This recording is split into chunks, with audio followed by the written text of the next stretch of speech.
आ गए मेरे बेटा? जी जी आ गए। चलो तुम वुजू करके जाके नमाज पढ़ लो, मैं फिर खाना लगाती हूँ। अम्मी क्या हर रोज आप मुझे फोर्स करती रहती हैं नमाज के लिए, क्या मेरा दिल करेगा मैं पढ़ लूंगा खुद। ना मेरा बच्चा, ऐसे नहीं कहते, हर मुसलमान पे फर्ज होती है नमाज, ऐसी बातें नहीं करते होते। बिस्मिल्लाह। अस्सलाम वालेकुम जी। वालेकुम अस्सलाम। हाँ भाई, क्या बातें चल रही है माँ बेटे में? हाँ जी हाँ बात। हाँ हाँ भाई, कैसे हो इमरान? ठीक हूँ बाबा। देखिए ना अम्मी हर रोज मुझे फोर्स करती रहती है नमाज के लिए। तो नमाज के लिए फोर्स करना कौन सी बुरी बात है बेटा?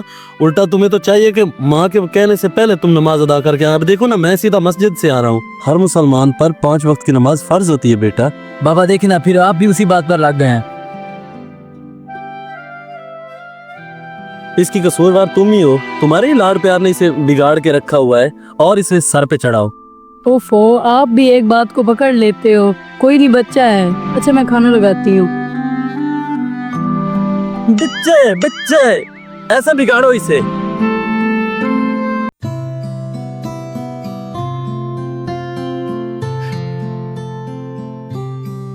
बेटा खाना खा लिया है? जी खा लिया है मैंने। हाँ अब इस मोबाइल को छोड़ दो और पढ़ाई पे ध्यान दे लो।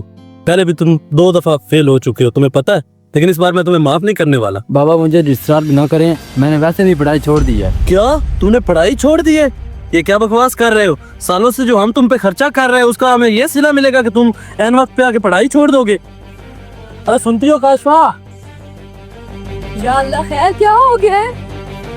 क्या हुआ? अपने लाडले की बात सुन रही हो? और इसे सर पे बिठाओ। क्या हुआ? क्या? वो बोल रहा है उसने पढ़ाई छोड़ दी है। उफ अल्लाह, ये क्या कह रहे हो बे? यही दिन देखना बाकी था हमारा। और ये तमीज देखो, बाप खड़ा है वैसे नवाबों की तरह पड़ा हुआ है। बेटा ये क्या तरीका है तुम्हारा बात करने का? अच्छी परवरिश दे रही हो तुम। अभी देखो तुम्हारा बाप मुझसे नाराज होके चला गया है।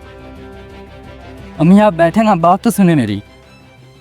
क्या हुआ बेटा, बताओ। अम्मी मैंने पहले भी आपको बोला कि पढ़ाई मेरे पास की बात नहीं है, मुझसे नहीं होती पढ़ाई, इसलिए बेहतर है कि आप खुद बाबा को समझा दें।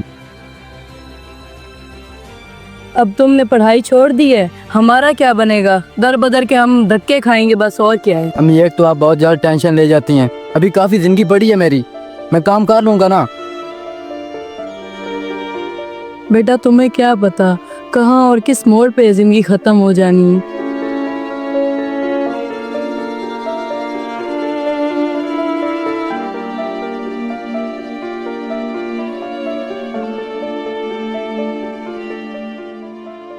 जी बोले।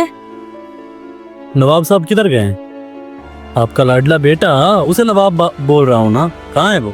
वो मैं उसको समझा रही थी, उसने मेरी बात ही नहीं सुनी और गुस्से में बाहर चला गया। पता नहीं क्या कर रहा होगा मेरा बेटा। इसके लिए इतना फिक्रमंद होने की जरूरत नहीं है तुम्हें। तुम्हारा बेटा सिवा आवारागर्दी के और कुछ कर भी नहीं सकता और वही कर रहा होगा।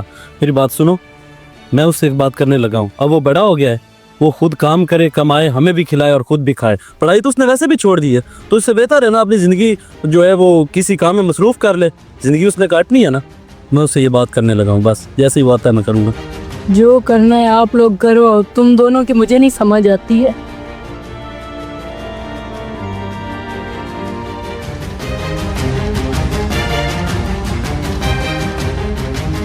बात सुनो इमरान,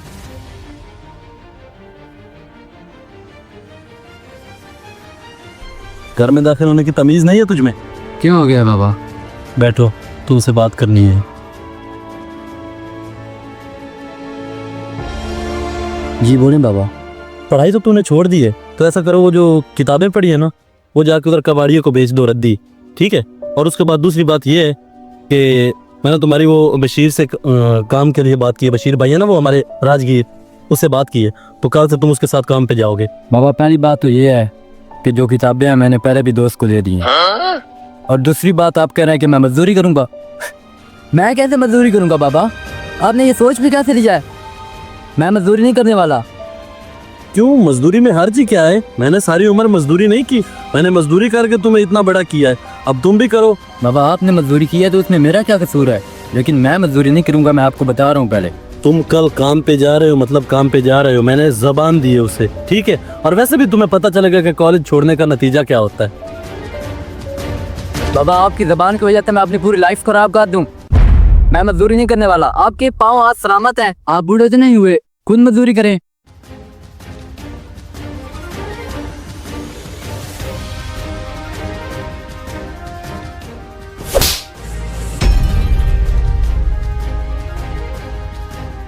मुझे तो शर्म आ रही है कि तुम मेरे बेटे हो। मेरी नजरों से दूर हो जाओ, तब हो जाए घर से।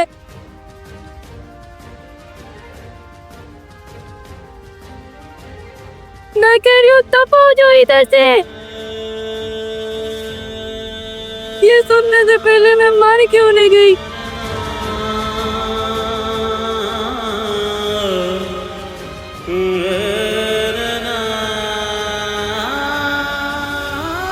चुप करो, ऊपर उठो। कोई बात नहीं, हमारा नसीब ही ऐसा है। मुझे आप माफ कर दे, मुझ बहुत बड़ी गलती हो गई है। बस तुम इधर ही बैठ।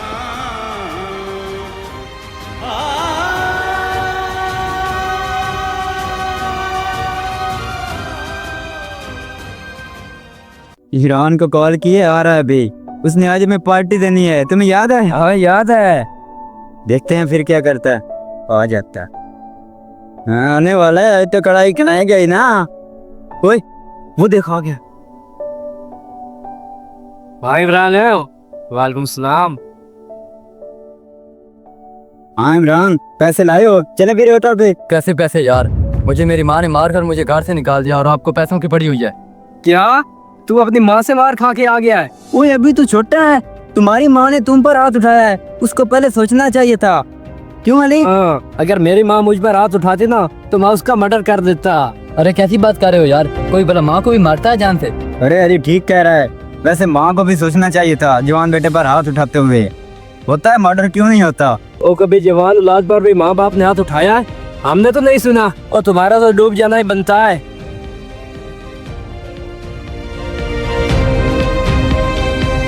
वो इससे क्या हो गया है? लगता है हमारी बातों का बुरा मान गया है। पैसे ही नहीं लेकर आया था। चल छोड़।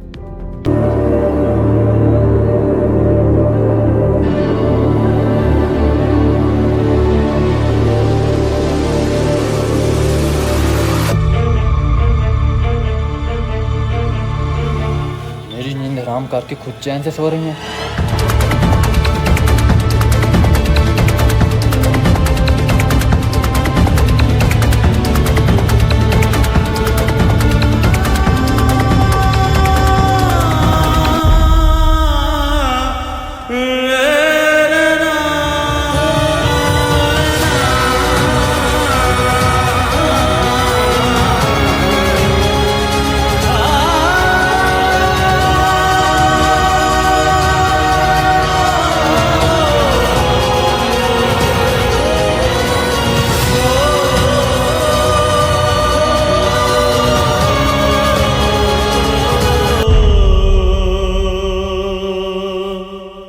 जिस माँ ने हर बुखार अपने हाथों से उतारा, आज उसी का सांस छीन दिया। याद रखना, माँ की बात दुआ लग जाए तो इंसान जिंदा लाश बन जाता है। सबक ये है, औलाद को माँ का प्यार जरूर देना चाहिए, मगर हद से ज्यादा नहीं, वरना प्यार में तौर तरबियत खो जाती है और औलाद बिगड़ जाती है। शुक्रिया।